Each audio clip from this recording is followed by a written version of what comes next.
Hello and welcome back for our 5th episode of ranD&D. I am Tim. And I'm Emily. And today we are going to be doing our first campaign episode where we put all of our randomly generated player characters together and make a party and put them on random campaign adventures. So our party is Sir Ryan Hightower, the Barbarian Knight. Chris Hemsworth In a field playing with puppies. Levistics Perfume Garter our Lady Littlefinger. She's just bad bitch Trina. That's all she is. We have Chirper, Ermiger Chirper, our Kenku Druid, and we also have Korth, the Lizard Folk. Oh yeah, Eldritch Knight that eats its friends indiscriminately. Better, mechanically, this is actually a pretty good party. You've got 2 frontline fighters with the Barbarian and the Fighter. You've got a healer with Chirper being a Druid, and you got a bunch of damage coming from our Tiefling lady friend. Wait, so they're on a campaign as a team? They're not gonna fight each other? No, they're gonna be a team. Yeah. What? They need to team up. I feel misled. I'm sorry. This isn't a free-for-all. This is a campaign. But that makes the stakes so much higher and yet more fun. Well, let me see if I can convince you how they meet. So, Ryan Perfume... Drunk in a bar. Not quite. Okay. Ryan, Perfume, and Chirper both all have backstories in a city. Mm-hmm. Right? The 2 are from noble families. Chirper was in a gang. So there needs to be a major city settlement nearby. For whatever reason, Chirper went to be a hermit in a forest, so it's probably a forest. You know, you gotta go to the hermit. The hermit's not gonna come to you at any point. Ryan is out questing in that forest because he got booted out of the city, basically. Perfume is tailing Ryan because she wants to protect the little brother of... Yeah, you like that? That's all coming back now. There you go. And Korth is wandering the world, so he can pretty much show up anywhere because he's on the run from... Anywhere, anytime. Scary Yuan Ti. So I propose... While wandering the forest, Korth comes under attack from a wild pack of wolves. Okay. Ryan, of course, jumps in to help him to prove himself in battle and fight a bunch of things, because that's what a barbarian wants to do. Chirper finds them in her forest and gives them aid and healing and makes sure they're okay. And Perfume is kind of skulking around in the background, making sure everything turns out all right. Mm-hmm. So that's how they all meet. That's their meet cute. I don't know how much of that is cute, but carry on. So the first thing we need to generate is the city that they're all from, with a bunch of things to roll for to figure out what the city is. Boulder, Colorado. I have named it Bronnsburg, but sure, it can be Boulder, Colorado. So the first thing you can roll for is race relations. So how are all the races getting along in this city? Oof, that's a loaded question, isn't it, these days? Everything's okay. You can roll for the ruler's status, so what the ruler of the city is like. This one is iron-willed, but respected. It's just fitting into my Boulder, Colorado scenario very well. There's a notable trait for the city. It is a... Getting high and skiing? Center of trade for one specific good. Minus weed in the Shire. It's also known for having strong drink. Okay. So in my head, I made it like the whiskey capital of the world, but sure, it can be weed. Where is the whiskey capital of the world? Probably Ireland somewhere. Yeah? I don't know the exact city. Somewhere in Ireland somewhere. Yeah? I don't know the exact city. Somewhere in there. Huh. Catholic or Protestant whiskey? Catholic whiskey, of course. Good choice. Mm-hmm. There's a current calamity going on in the city. A calamity? They have a plague going on in the city. Oh, no. Which may or may not be interesting. Does Chirper? No. Which may or may not be interesting. Does Chirper come in with his plague doctor mask and heal everyone? It's just her face. Well, I mean... Okay. There is a wilderness feature on the outskirts of the city. So there is a ruined or toppled obelisk of unknown nature. of all time. An obelisk. An obelisk. It's fun to say. It is fun to say.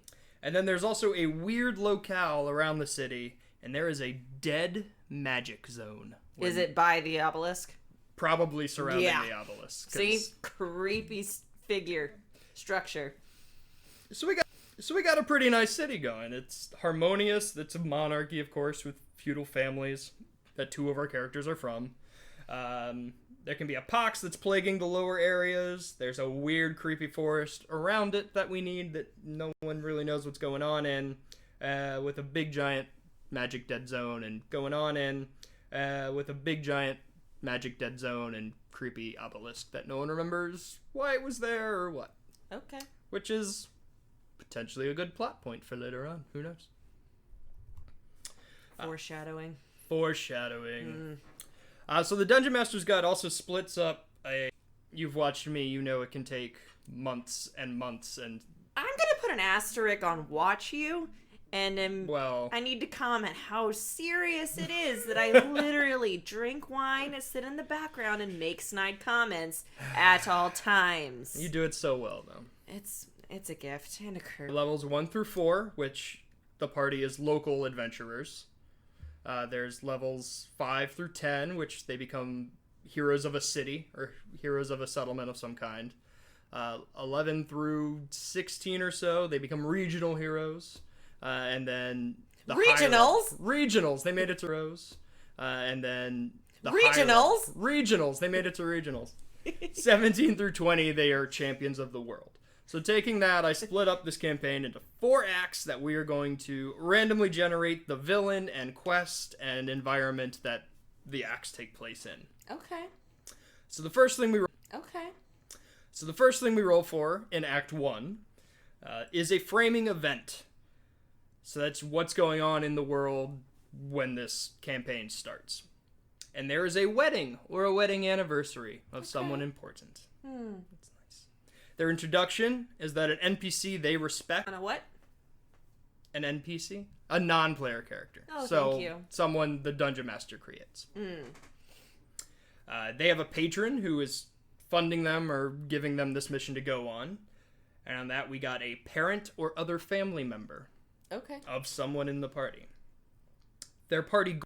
So we're playing games. All right. At a wedding? All right. Checks out. For a wedding.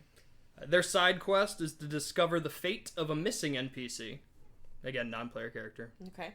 Someone I make up. They have a moral quandary, which they have an ally quandary. So someone in the party needs to go through some kind of... Through changes. They're going to go through some changes, definitely. And the twist for their adventure is that they have false or extraneous information. So I got this. You ready? Okay. The Lord Heir Thomas Hightower, so Ryan's older brother, who Perfume is in love with, finds the group in the morning after their meet cute. In honor of King Alexander's 3rd wedding, a scavenging tournament was announced. So big giant scavenger hunt, basically. That wedding ain't gonna last. The winner of the tournament will bring him the finest wedding gift in the land.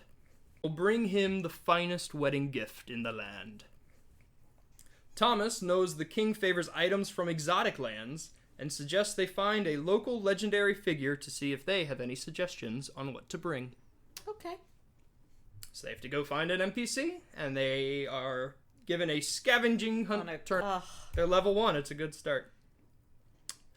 So there's also tables to generate a random NPC. So this guy is a sage. He is a bard.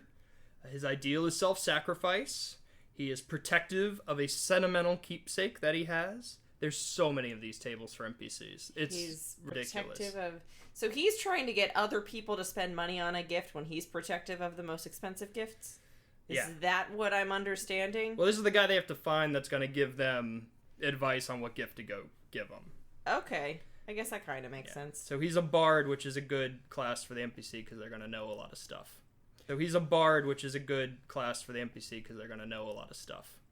I'd hope so. Yeah. I'd certainly hope so. This guy his appearance is that he has lots of tattoos. His talent is that he speaks several languages. His manner is that he makes constant jokes or puns.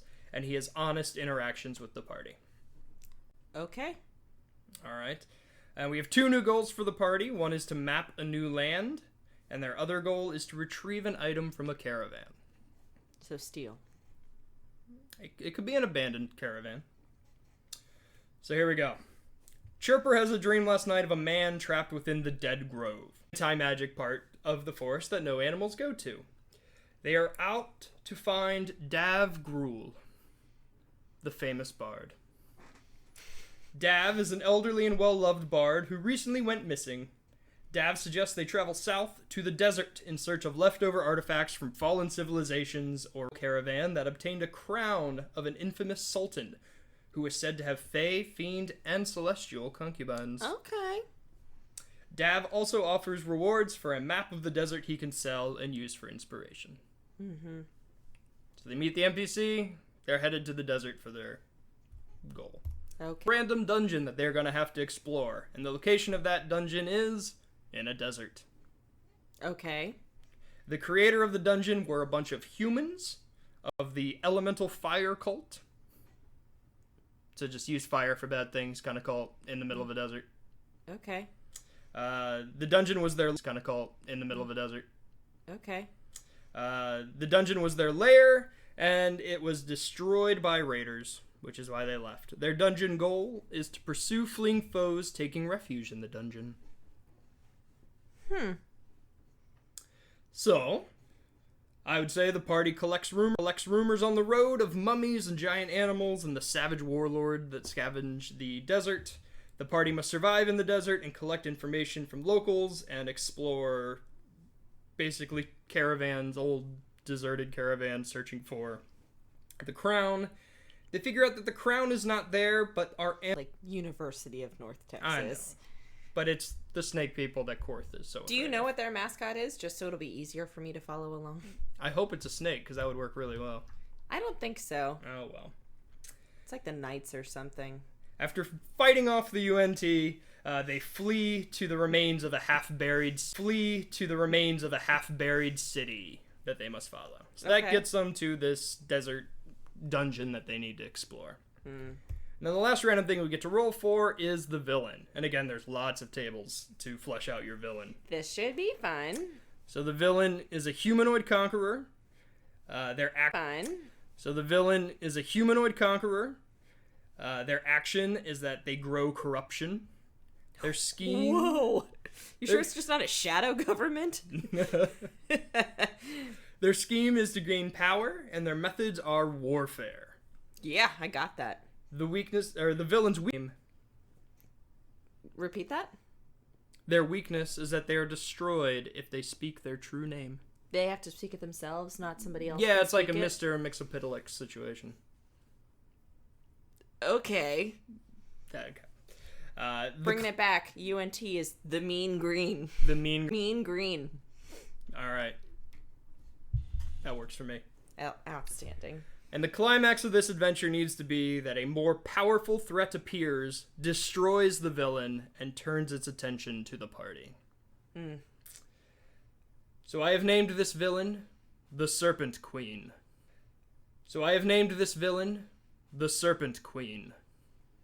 Since she's ruling over the UNT. Why is she ruling over the mean green? The mean green. Yeah. Why she gotta be a queen? She wants to be a queen. She wants power. It's in what I rolled for. Okay. So the Serpent Queen resides here in the city and has been conquering other warbands and joining them to her forces. She wears the crown they seek upon her head and has pet dinosaurs scattered throughout the city. Dinosaurs? Oh, yeah. That's awesome. There are rumors that once she is strong enough, she plans to strike north with an invasion force. The rumors also reveal that Shut up, you are lying. Which is, of course, the false information that they have. Fake news. Fake news. Lizzie, the Serpent Queen with pet dinosaurs of the mean green. Boom. Ugh. So Korth must overcome his fear of the UNT. So there's your ally quandary that he has to get over. Oh, yeah. Upon confrontation with the Queen, there is a pet Tyrannosaurus Rex that's in a cage in the Queen's chambers. If they free the T-Rex, or after a certain number of rounds, whatever I want to make up, the T-Rex gets loose, runs over and bites the Serpent Queen in half. Maybe she shouldn't have had a T-Rex as a pet. I'm just saying. The party can then try and grab the crown and get out of there before the Tyrannosaurus Rex turns its attention to them. And then you just Jurassic Park that shit and hide under a car and you don't move or breathe or speak. They don't have cars. Well, you do something of the move or breathe or speak. They don't have cars. Well, you do something of the like. They could hide from it. That's all fair. I don't know how they'd roll for it. I'm not rolling through an entire campaign. I'm just talking about how I'd set it up for them. Fair enough. So with or without the crown, they can make their escape and then return to Bronnsburg, where hopefully they win the scavenger hunt and can be level 4 heroes of local heroes. These are the guys that won the scavenger hunt. Pretty cool, huh? Local heroes. Local heroes. So just a quick character interlude. Character Ryan wins the tournament. He attempts to give all of the gold he's won and the recognition to House Gallatin to pay his debt to them. Mm-hmm. The city nicknames him the Young Wolf, given the uncertainty if he is a knight or not. That is a pretty badass nickname. Yes, Rob Stark, he's stealing it. Yeah. Rob Stark, he's stealing it. Yeah. Taking it back. It's like, I know I've heard it before. The Hightowers try to acclimate Ryan back into their household, but Ryan is restless and wild and doesn't want to spend his time in the city. So he goes and hangs out in the forest for a while and befriends a pack of wolves. Mm-hmm. Hangs out in the forest for a while and befriends a pack of wolves. Mm-hmm. And supposedly goes on his, spirit quest he's supposed to be going on since he's a totem warrior. Yeah. Gets more wolfy. Walkabout. Mm-hmm. Perfume uses her reward to buy up an entire neighborhood of Bronnsburg for the Garterham repute. Questionable repute. Mm-hmm. What are we talking here? I don't know. Whatever. I'd let the player decide what they wanted to start. They want to start a brothel, go real Littlefinger, or just like black market goods, good pawn shop. Yeah, I suppose. Yeah. The point is that House Garterham would be powerful. Perfume could start cutting actual deals for souls to send back to her lord, and she would, of course, get new warlock powers as she leveled up and gets more cozy with her demon lord, Levistus. Mm-hmm. Korth would be Korth would be able to buy a small house near the arena and the academy. That's nice. Yeah, I mean, he's a good lizard folk, remember? I mean... he gets a reputation for defending his neighbors against criminal elements. Unless they were the ones that died. Unless they became Instead food. of cats eating their face, it would be this guy eating their face. He would work part-time at the academy, so he could start learning and writing spells down and learning things. Maybe he'd take part in the occasional tournament fight at the arena. And yes, he's a good lizard guy. He's a good lizard guy. And then Chirper would, of course, return back to the forest to hang out and be cute. I'd probably have a few homesteaders set up shop nearby. Maybe the forest becomes a little more populated. Mm-hmm. And of course her dreams would grow more. Mm-hmm. Okay. More intently. Be good. More intently. Mm-hmm. All right. Act 2. Okay. Ready? Yep. The framing event is a coronation. Okay. The introduction is that a ghost appears and terrorizes a village and can only be stopped. Paper, snow, Military officer. Okay. Their goal is to bring a villain to justice. Mm-hmm. The dungeon goal is to discover the fate of a previous adventuring party. Okay. Their other goals are to break a prisoner out of jail or a prison camp. Mm-hmm. And the twist is that they are prohibited against killing the villain. Mm-hmm. And the twist is that they are prohibited against killing the villain. So it's really a bring him to justice situation. Okay, I guess. All right. So on the coronation of the new king, General Liam Folkshield calls the party together and reveals he lost a squad of commandos on a top secret mission for the crown. Not SEAL Team 6. Preceptor Torrance Broomsliver was quietly dismissed from the king's council and took the young Prince of Bronnsburg with him when he fled. Okay. Torrance now styles himself a Bronnsburg as his own. Rumors are swirling of followers who flock to the island and plans of massive violence and destruction. So you're going to an island for violence? Well, I guess, that makes sense. He's gathering forces to bring the violence back to the city, I guess. And his followers are just like, hey, that guy's planning violence. Let's go. Violence. Let's go. Join up. Okay. I'm trying to tie it into Fire Festival somehow. Liam asks the party for their help to find the commandos, free the prince, and capture Torrance. Torrance. Torrance Broom Sliver. Torrance. Torrance Broom Sliver. No, that's also the name of Kirsten Dunst in Bring It On. There you go. She's Torrance. Beautiful. Mm-hmm. So we need an NPC ally for him again. This time it is going to be a priest wizard. Yes, I would say so. Their ideal is that there are no limits in anything. The limit does not exist. The limit does not exist. Their bond is that they are protective of colleagues or compatriots. Their flaw is that they are shameful of a scandalous history. They have a very distinctive nose. I don't know what that means. Well, you want it to be like long and pointy. So it's just that it's distinct? It's distinctive. That's all it gives you. It's got to be distinctive. But you can pick any shape? Yeah. Can I pick Jennifer Grey pre-nose job? Beautiful. With her Jennifer Grey nose. She paints beautifully. She's prone to singing and whistling. Okay. So, Sir Liam recommends the party seek out Chiron the Mistcaller for help with transportation. Chiron is a wizard by trade, but is also a priest of a magic god of arcane, so she can be both things. Okay. Yep. She is in the Cathedral District, where she is battling ghosts and other undead who have been terrorizing the district.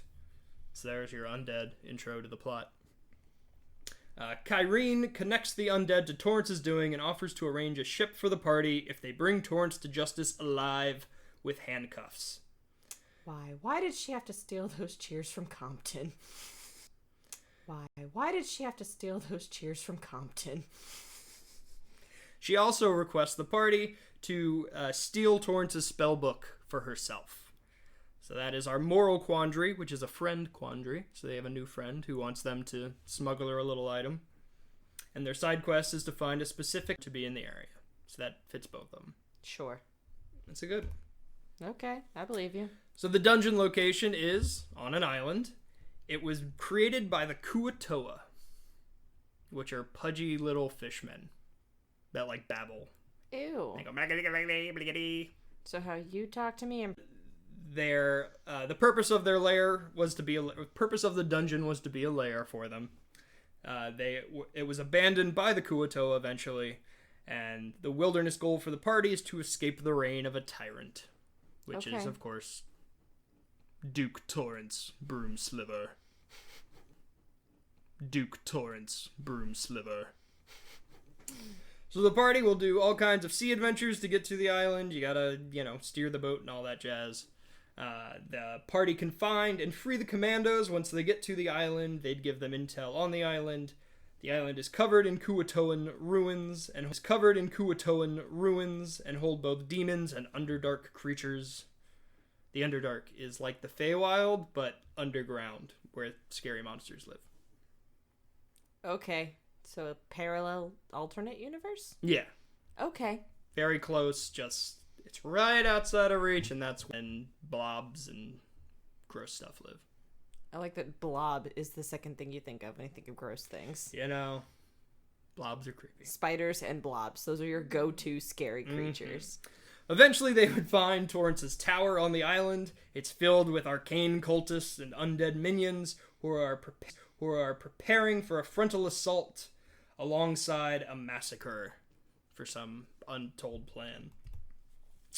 So we get to roll for our villain, Sir Torrance Broomsliver. He is a human cultist. His villain action is he's planning a big event. His scheme is mayhem to trigger a big event. His scheme is mayhem to trigger a natural disaster. And his methods are warfare, massacre everyone. Good God. He's a good villain. Yeah.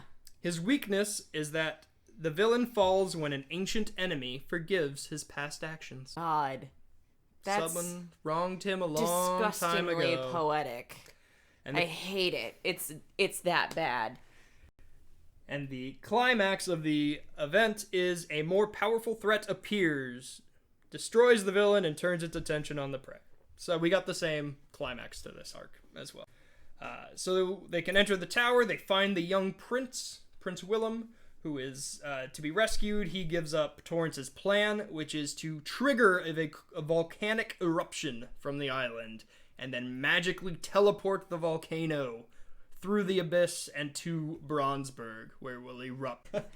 Why would you just... Oh, I'm tired. He's a villain. They don't have simple plans. No, but it just... He then wants to forcefully plant the young prince as the new king, mind-controlled by him, of course, and rule like an evil bad guy. As one does. On the confrontation, Torrance opens the portal to the abyss, and a bunch of demons rush out of the abyss. It's a hellmouth? It's a hellmouth. The demons turn on Torrance and fight the party, and they have to kill and survive long enough to escape with the prince and the spellbook, and maybe Torrance himself if he can. The prince and the spellbook, and maybe Torrance himself if he can be captured alive. Okay. And then they can get back on their ship, make their way back to Bronnsburg, and be the heroes for returning the young prince. And they are now heroes of the city. Wouldn't the villain just move the volcano and chase them? If he got eaten by demons or fought or knocked out. But if he's opening up the thing for the demons, why would the demons eat him? Not that they're not simple creatures who destroy everything in their paths. Well, they're demons. They're chaotic evil. Maybe they don't care who opened the gate. Can't be controlled. Meddling with powers. The villain would have superior powers, therefore... You never know. I mean, there's a hierarchy when it comes to demons, I assume. Kind of. They're chaotic evil. There's not really as much. So you're telling me... If Satan himself opened a hell... You're telling me... If Satan himself opened a hellmouth and... Satan's a devil. That's different. That's lawful evil. But he's still letting demons run loose. Telling me that the demons Satan wouldn't do that. Are you joking? This guy. No, because he's lawful evil. The 9 hells are very regimented. All want the lawful evil. The 9 hells are very regimented. All want their souls. All want to go. The abyss is every terrifying monster that's chaotic evil and just wants destruction and death. And there's no order to it, and they just want to kill stuff. Okay. And they're mortal enemies. With Satan. Yes. So maybe. I mean, do you want just your body to be ripped apart and eaten, or do you want your soul to live in torturous eternity? I mean, obviously the former. But yes, they're grand enemies. So. I'm sure we'll come up on more points about that distinction later. Okay, it's fine right now. That's fine. That's fine. You took the wine away. Oh, I'm sorry. So the interlude for our characters after they return the young prince. Now a hero of the city, Ryan is fully recognized as a knight of Bronnsburg. He gains access to the stronghold and their order, and given a little refer to him as the Naked Knight, since he doesn't wear any armor into battle. That's how I like to think of Chris Hemsworth. He has also taken up residence with a pet wolf pup that he took from the forest with him. Give him his friend. Ryan repeatedly refuses requests from his father to participate in the nobility, but is the first to volunteer for knightly duties. Outside the city. So, I know I said duties. Knightly duties. There you go. So he gets his knighthood. He's just the adventuring kind of knight and doesn't want to hang around the city. Kind of forcing him kicking and screaming into civilized society.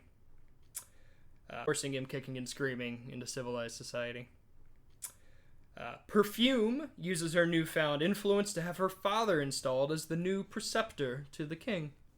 Define that job description. Preceptors are just like advisors to the king. Oh, they're just your whisper in the ear kind of guys. Meh. Perfume becomes known as the foremost fixer and supplier of favors in the city amongst the nobility and now the royal family. Okay. Go with your bad self. Nevertheless, she is still looking for more opportunities to grow power and bring souls to Levistus. As an entrepreneur lady would. Mm-hmm. Korth was deputized as a new commando for the army. Okay. Since he, saved the old commandos. Yep. They'd probably like him because he's a fellow soldier. He's also a part-time member of the City Watch, since he does so good protecting his little neighborhood. His growing... He's a neighborhood watch. Yeah, he's a neighborhood watch. But if, your neighborhood watch guy was also, an ex-Navy SEAL. Nope, still. It's a neighborhood watch. His growing magical abilities have apprehended many criminals, and now he does it with a distinctive flair of... Maybe he can teleport a little bit and shoot fire at them to stop them, and he's like Paul Blart. He's got the scooter. He's gonna hunt you down. He's ready to go. He's Paul Blart. With his duty now split 3 ways between his old tribe, the army, and the City Watch, check on their well-being.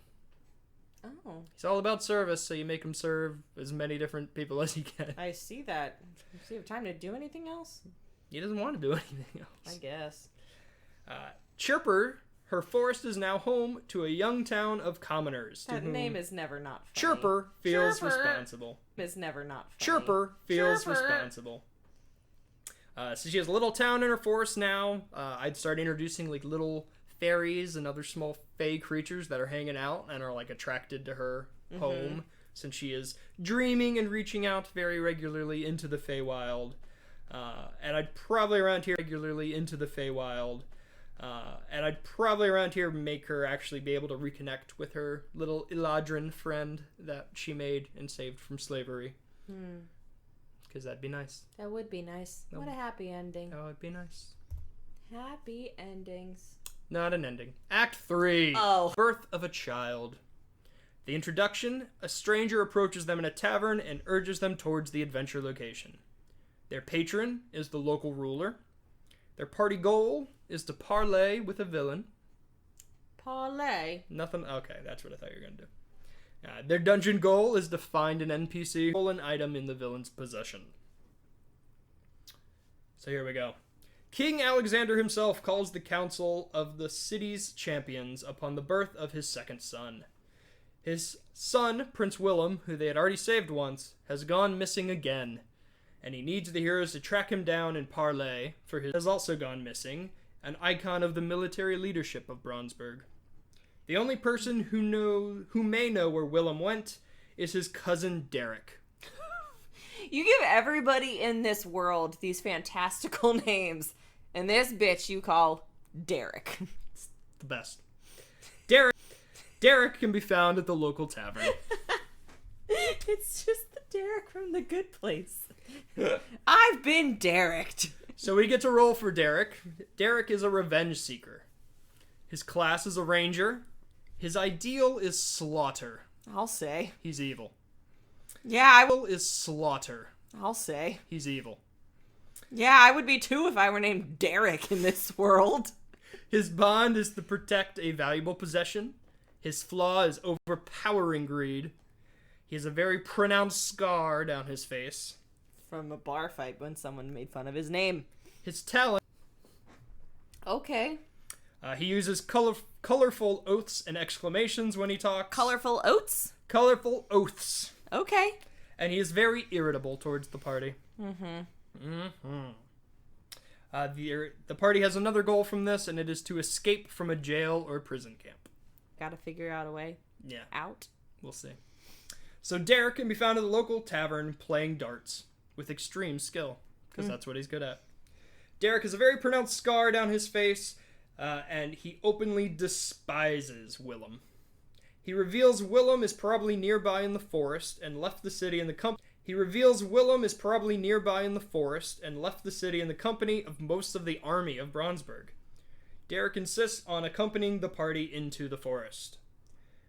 Chirper has a terrifying dream of deforestation happening in and around the dead grove of the forest. Girl, same. Derek joins the party as they head out into the forest, where they are ambushed immediately and thrown into a brig. It's a trap. It's a trap. So the villain is a humanoid. A humanoid under a curse. His action is growing corruption.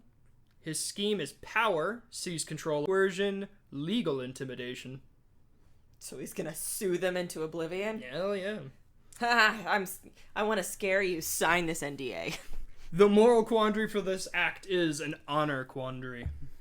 Okay. So, they find out while they're in the brig that the young Prince Willem,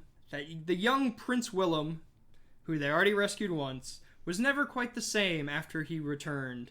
He has currently seized control of the Bronnsburg army by invoking an ancient law that gives the heir full command of the armed forces for the country. Okay. Like the legal intimidation? Mm-hmm. Okay. Like the legal intimidation? Mm-hmm. Willem has corrupted the scepter of command so that he is in control of every soldier in the army. The soldiers do their jobs silently and shuffle along eerily while under the influence. Derek has no qualms about killing the controlled soldiers. Explore the encampment. Okay. So there's your honor quandary. Can I kill this guy just because he's mind-controlled or no? I mean, no. Yeah, probably no. That's not how that works. Probably no.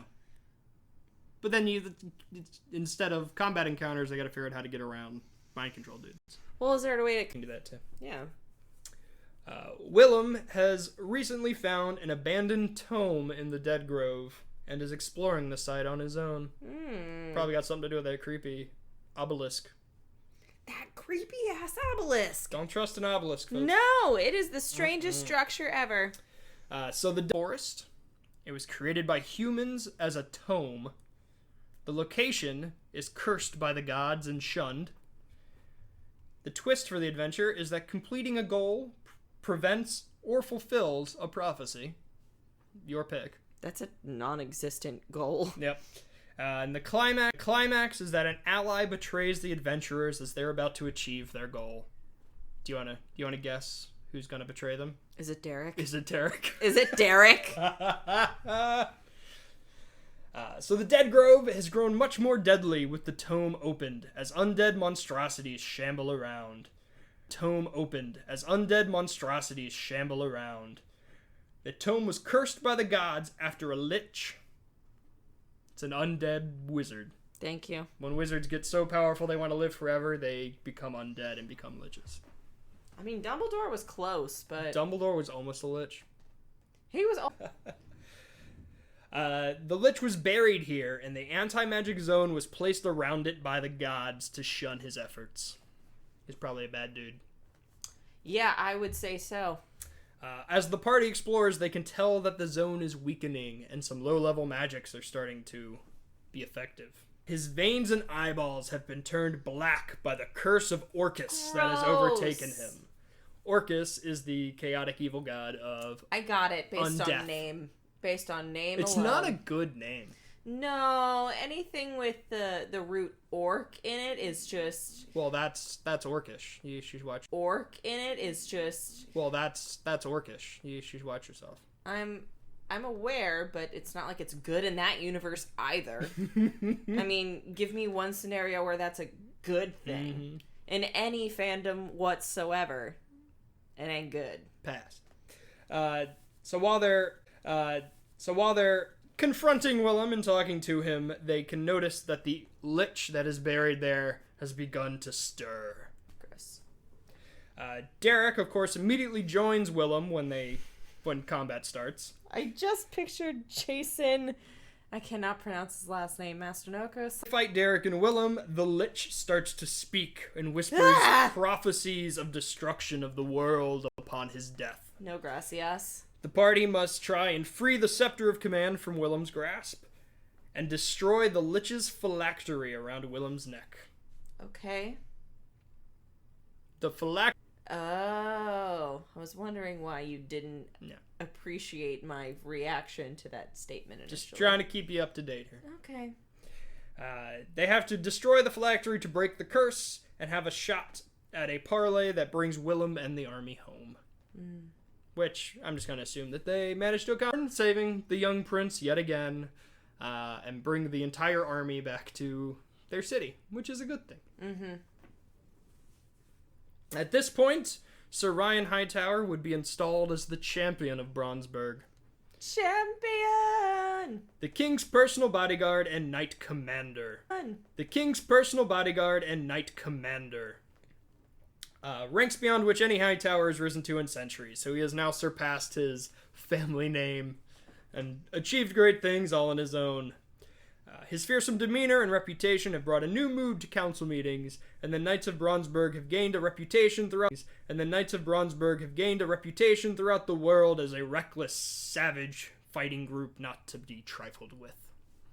Savages, better even human. A new unit of the Knights, known as the Naked Knights, have even formed to emulate Ryan and be barbarians and fight without armor. Regularly attends council meetings as well now, as the newly betrothed to Prince Willem.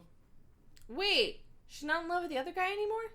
No, she probably is, but you get a chance to marry the prince. You marry the prince. You marry the prince. All right, bad bitch Trina, I see you. She continues to offer favors. Favors and expand soul contracts with nobility and even other royal courts across the region or the world. Okay. She's got reach now. The common folk have nicknamed her the Ice Queen. Makes sense. Having unlocked powers beyond the region or the world. Okay. She's got reach now. The common folk have nicknamed her the Ice Queen. Makes sense. Having unlocked powers beyond this plane of existence, Perfume sets plans in motion for her future. Foreshadow. A girl's got a plan for her future. Why's that got to be foreshadowing or dark? I don't know. Well, because she's an evil devil lady. I guess. Yeah. Your feet are cool. And it feels nice. Captain Korth was promoted after the reformation of the army. He is well liked by his regiment and the people alike, as he is. His magic has also greatly advanced, and he is regularly found in the library, studying ways to send messages, aid, and transport to his old tribe. Korth's missives to the great tribe of Chult have gone unanswered. That was a tongue-twisting sentence. Sounded like it. You did it. Sentence. Sounded like it. You did it. And then Chirper has fulfilled every Kenku's dream and has used her new powers to be able to change her form and grow wings. Oh, give the Kenku her wings Plague back. Doctor got her wings. Yay! At this point, she'd also be able to shift planes and regularly travel to the Feywild, where she gets to hang out with her Fey consort, Prince. No one broke any bones with that name there, did they? Prince Pyla. Oh, thank you. You're welcome. I just made that up. In her small town that has formed, she's also working on healing all of the devastated areas and eradicating any remaining undead taint. Get him out of there. All right, that would bring us to Act 4. So super high level stuff. So the framing event is a wedding. The introduction is a town or village need volunteers to go to the adventure location. Their patron is an embattled merchant. Okay. Their goal is to gather intelligence on enemy forces. Black Ops. I like it. And another goal is to interfere with the operation of a business. All right, you ready? Yep. As visitors pour into the city for the wedding between Perfume and Willem. Ah, those crazy kids did it. New sights and visitors are plentiful. Upon greeting a contingent from the far east, a merchant with a haunted look bursts into tears and babbles about a fiendish invasion that massacred the royal family of his home, Bianchuk. Hang on, is she about to bail on her own wedding? Of course. I mean, it makes sense, but... People need to be saved. But it's her wedding. She can do what she saved. But it's her wedding. She can do what she wants, and she wants to go get more power through this adventure. Okay, fair enough. The merchant offers wealth and the wealth of many, many kingdoms in the east if they come help. Bianchuk was but one kingdom of dozens that have fallen to the dark through which the strings are pulled. Any who disobey are cursed and compelled to openly worship Orcus. I'm gonna bring him back. Gross. The party is immediately gathered and charged to go and investigate this new threat. Oh, okay. Are they just the A-team in this town? Yeah, pretty much. And everyone knew the A-team? Yeah. Okay. I mean, they saved the prince twice. They won the scavenger hunt. These are the go-to. Yeah, that's definitely a defining moment for the A-team. These are the go-to guys. So because we're going to a new city, I went ahead and rolled up the new city's characteristics. Okay. For Bianchuk. Terrible name. Characteristics. Okay. For Bianchuk. Terrible name. The city planner was not great there. Thanks. Yeah, you're welcome. The race relations is harmony again. The ruler is a religious leader. Gross. The notable trait is verdant parks and orchards throughout the city. Okay, so they're big-time environmentalists. I like that. The city is known for a great hero or savior. Is it Jesus Christ? The current calamity is marauding monsters. Oh no. The wilderness feature is that there is a ruined or toppled statue. No creepy obelisk, but just person statue. That's creepy in its own right. Mm-hmm. Did you say it's toppled? Yeah, it's ruined. Yeah, that's weird. Got knocked down. And the weird locale... Just picturing Saddam Hussein. The weird locale is a wild magic zone. Okay. So the other one had no magic. This is a wild magic zone. Okay. So the other one had no magic. This is a wild magic zone. So just the opposite. So the opposite. You never know what's going to happen. Alright, so when they get to Bianchuk, they meet an NPC. This NPC is an enthusiastic commoner. Mm-hmm. He's a fighter. He fights for... Mm-hmm. He's a fighter. He fights for community, so he's lawful. He is protective of his colleagues and compatriots. He is overpowering greed. He has unusual eye colors. Colors? Color Multiple? or colors. Whichever one you want to go with. Makes constant jokes and puns and is hot-tempered. Okay. And their wilderness goal is to protect a site from attackers. Always good. Mm-hmm. So, upon arriving in Bianchuk, the party meets Bunk with the resistance. This charismatic commoner is fiercely protective of his community and offers to help the purged, as exceptionally beautiful, and carried a huge obsidian greatsword with jagged teeth. Oh, no. Bunk also describes a lich companion wielding a powerful wand that raised scores of undead that still patrol the city. The party fights to free the city from the demons and undead while collecting more. So speaking of villains, their villain is a fiend bent on corruption or destruction. Very villain-like. His action is a crime spree. Unimpressed. His scheme is to gain influence with pawn rulers in the region. So he's a low-level crime. Guy. Mm-hmm. And his methods are religion, use curses. What? He's using religious curses. But he's like low-level crime. Who cares? I mean, a crime spree doesn't mean it's low-level crime. He's toppled like a dozen kingdoms in like the last couple weeks. I guess. He's toppled like a dozen kingdoms in like the last couple weeks. I guess. He's just doing it as a spree, just all at once. I understand what a spree is. All right. The weakness is that the villain loses his power if a mystic bargain struck long ago is completed. Okay. Again. And their twist is that completing a goal prevents or fulfills a prophecy. Yep. Lots of prophecies going on. Yeah. Mm-hmm. Some might say too many to keep track. It's true. The Lich is the same as the one they had fought previously in the Dead Grove. He was sent to the Abyss, and he returned with a Thanatonic. So Titans think, like, Greek mythology? Mm-hmm. Like they were gods in the past? Yep. Mm-hmm. That's what this guy is. But a bad one. That's what Thanatonic means. Bad. What's the root of that word? Bad. Thano? Bad. Thano? Probably. Like Thanos? Like Marvel? No. No? You sure? I'm sure it's a Greek word at some point. And that's where all of that comes from. Yes. They plan to forcefully convert the entire world to worship of Orcus, and pull Orcus back into the material plane from the Abyss. Mm-hmm.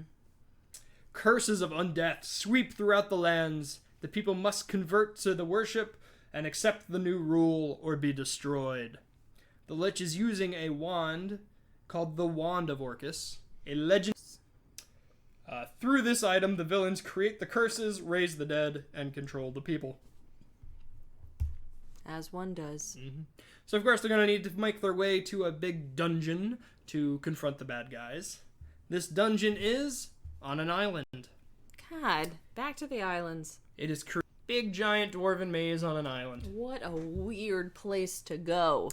The dwarves were destroyed by a magical catastrophe. Yeah, because they were mad about, I don't know.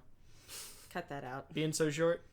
I was just going to say for making a stupid island. That's what I want to do on vacation is to parlay with the villain. And the climax is that the actions of the party or the villain result in a cataclysmic event that the adventurers must escape. So they're in an ancient, cursed, labyrinthian island that they have to traverse, so mazes make for good dungeon maps and cool things. Mazes make for good dungeon maps and cool things. The dwarves built the labyrinth to cage a mysterious magical force or portal, and that's how they're doing some of their stuff. The villains are currently summoning the avatar of Orcus into the plane using this force, and the heroes have to traverse the maze and confront them before the ritual is completed. Big ol' fight, Lich and Titan versus party. They collapse the portal, and the partially emerged avatar of Orcus gets sucked back into the abyss. When that happens, necrotic energy explodes from the portal and deals 50 necrotic damage to all life within 100 miles of the maze. Good God! Good thing they're on an island. This becomes known as the Purging, and it wipes out 90% of life in the east. Oh my God, the whole east. Why was that island so close to the mainland? It was like Japan, pretty close. Oh. The Purging, as it becomes known, leaves a barren, undead wasteland. Bronnsburg is luckily outside of this radius and stands as the new capital of the world. Oof, good Lord. Said a cataclysm. You did. All right, and then we got some, not obituaries, but epilogues for our heroes. Okay. All right. So Sir Ryan returned home, commander and close friend to both King Alexander and then King Willem. The Knights of Bronnsburg became known as the Wolf Knights, an entire order of barbarian knights that became known throughout all of the plains. That's cool. Over the years, his father and all 3 older brothers died without male sons of their own. Became Lord Hightower. Man, he gave in. He died at the age of 92. Leaving behind 4 sons of his own, a statue of himself in the stronghold of the Wolf Knights, and House Hightower as the premier militant house of Bronnsburg. Hightower as the premier militant house of Bronnsburg. Wow. Boom. Nice. Legacy. Yeah, that is a legacy. And Barbarian Knights. I'm there. So cool. Yeah. Perfume escaped the final battle with the Wand of Orcus. The Wand of Orcus smuggled away in her possession. Okay. She enjoyed ruling for a time alongside Willem, but continued to desire more power. In a cunning stroke, she revealed that all favor contracts for the souls of the people only loaned the souls to Levistus, and upon her own descent into hell, out in Stygia to become an influential warlord of the 9 hells, with her own fortress. The Ice Queen of Stygia rules from there and collects souls as a patron for flatterers, blackmailers, and ladies of the night across all mortal realms. Damn straight. Like that one? Position or honor he desired in Bronnsburg, but what he desired was to return to his great tribe of Chult as a champion of the world. Yep. Chult was also hit by the Purging, so Korth reunited the scattered survivors of his tribe and was elevated to the Great Chief. Oh, wow. Although he did not... it, but, like, not really. Yeah, he just let other people call him that, but he's like, no, I'm the assistant to the... I'm assistant to the Great Chief. The Great Chief is dead. The lizard folk of Chult began to emulate Korth and became a fierce defender of life, of what life remained throughout the region. Before his death, Korth succeeded in hunting down and eliminating the survivors of the treacherous UNT, Mean Green. Thank you. Allowing only a single clutch of their eggs to survive. He raised the eggs himself into good, cunning people that joined the great tribe. I guess. Because he's a good dude. I know, but I just feel like... You just don't like him because they're snake people. Yes, that's correct. And I don't feel like I'd be alone in that. That's fair. Chirper... Snakes, it's not okay. Where are their arms? Stayed and protected her forest around Bronnsburg for many centuries. Druids live forever. Seeing all of the mortals who settled there flourish, and good fey creatures emerge to protect the forest themselves without her help. Chirper saw generations of her friends' families come into and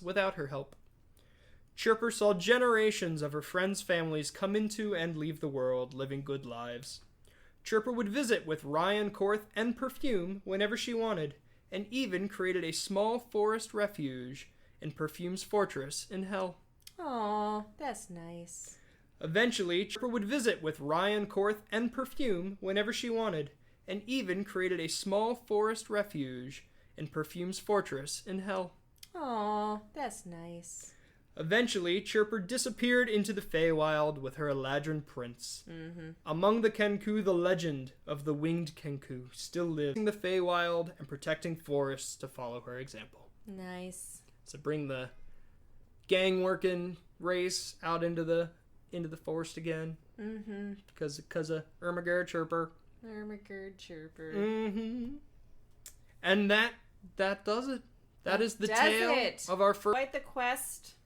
Quite the quest. They saved 2 princes. Well, the same prince twice.